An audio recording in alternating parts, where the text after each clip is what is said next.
عیبونه څاروي عیبونه بیانول. یاد وساتئ ما عزتمندو په حیثیت مسلمان اول خو منډۍ ته د خر زګي ته په دې ورځو کې داسې څاروی مه بونځوئ چې په هغه کې عیب وي.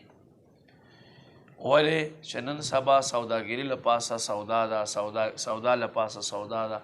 ته به په یو ځای باندې خرڅ کې هغه به تا یو دوکه کړو، بل به بل دوکه کوي، بل به بل دوکه کوي. نو دې نه یاد وساتئ اول خو عیبداره څاروی مه بونځوئ منډۍ ته، ولې چې مسلمان به پرې دوکه شي، خاص کر د اختر په ورځو کې.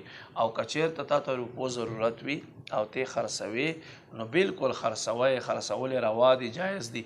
خو کله چې منډۍ ته بونځې نو بیا یې عیب بیان کا چې دغه څاروي باندې قرباني نه کېږي. ما علماو نه رای اخیستې ده، د کې مثال کے طور پر لکه یې کټ شوی ده، یا یې غاښ نشته دي، یا یې غوږ سیرلی شوی دی، یا یې تیوچ شوي دي.